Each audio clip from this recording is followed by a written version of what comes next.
De acuerdo con los nuevos marcos contables, ¿qué se entiende por control e influencia significativa y en qué tipo de transacciones comerciales se utilizan? Bueno, cuando hablamos de control y cuando hablamos de influencia significativa, estamos hablando de inversiones en otras entidades, ¿ok?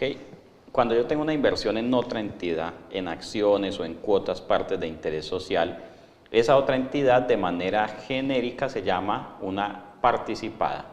Entonces yo digo, yo tengo participación en tal entidad, esa entidad es una participada mía, yo me convierto en el inversor, esa otra entidad es la participada. Si mi inversión es muy pequeña, que no me da derecho a ni siquiera participar en la junta directiva, por ejemplo, que no me da derecho ni siquiera a opinar, yo soy un 0.1% de esa inversión, entonces yo lo que hago es que contabilizo la inversión como un instrumento financiero. Si mi participación es del 5, del 7%, del 8, del 10%, y más o menos hasta el 20% estamos hablando de instrumentos financieros, donde no hay control ni hay influencia significativa. Soy simplemente un inversor pasivo, pongo mi plata allá y espero a ver si hay utilidades o si hay valorización. Es una inversión pasiva y estoy simplemente sentado esperando utilidades, sigo haciendo mi vida común y corriente. Cuando mi inversión es importante, y digamos que empieza a ser importante alrededor del 20%, el 20% siempre ha sido como una puerta para pasar al siguiente nivel de inversionista, empiezo a tener, la norma dice que cuando se tiene el 20% o más, se presume que hay una influencia significativa. ¿Qué significa influencia significativa? Que yo tengo derecho a participar en la dirección de la entidad, ya sea como miembro de junta directiva, ya sea que tenga un cargo dentro de la compañía como el director financiero, director de operaciones, el representante legal, un cargo importante, un cargo directivo, un cargo en el cual yo pueda influir en el destino de la entidad. A eso llamamos influencia significativa. Si tengo miembros en la junta directiva, también, ojo, con derecho a voto. Entonces, la influencia significativa viene cuando tengo más o menos el 20% o más del capital, o de los derechos de voto más bien.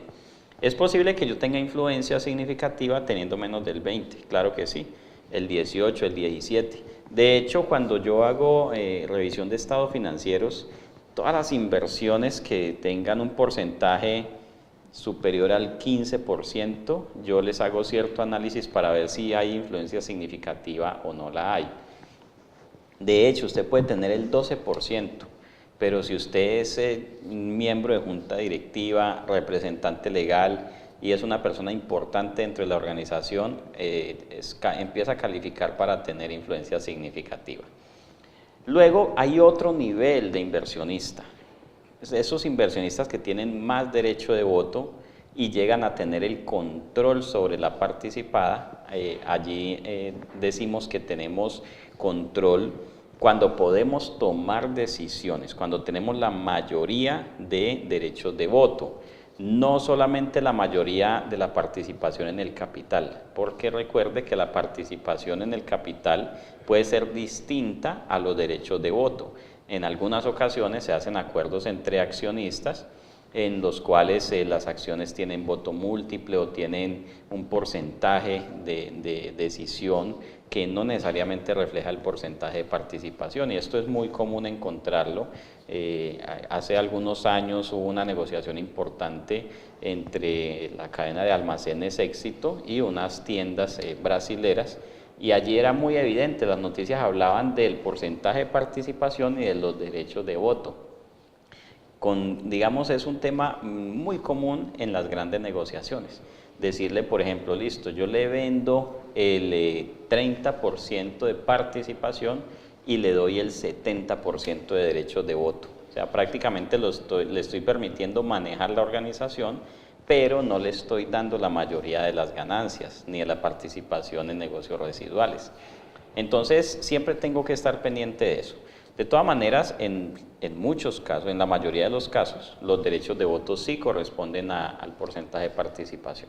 pero no se confíe de ello. O sea, no solo debemos mirar el porcentaje de participación, hay que mirar también los estatutos de la sociedad, los reglamentos de emisión de acciones y cualquier acuerdo que haya entre el accionista y la participada para determinar si existe o no existe control. Entonces el control, ojo, tome nota de esto, y esta definición está en la sección 9 de la NIF para pymes, lo encontramos también en la NIF 10 de las plenas. El control es el poder para tomar decisiones, eso es el control, poder para tomar decisiones. Entonces, si con los derechos de voto que usted tiene puede tomar decisiones en asamblea y nadie lo puede contradecir, eso es control. Hay algunos que dicen, es que en la asamblea el que manda es el abuelito.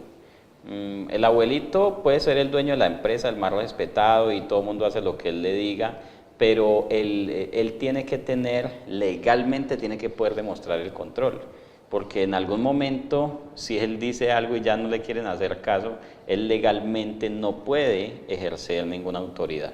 Entonces el control no se da por lo que se acostumbra a hacer en las asambleas, el control se da por quién es el titular real de los derechos de voto, y ese es quien va a tener el control, siempre que sus derechos de voto sean suficientes para tomar decisiones en mayoría en las asambleas de accionistas o entidades similares.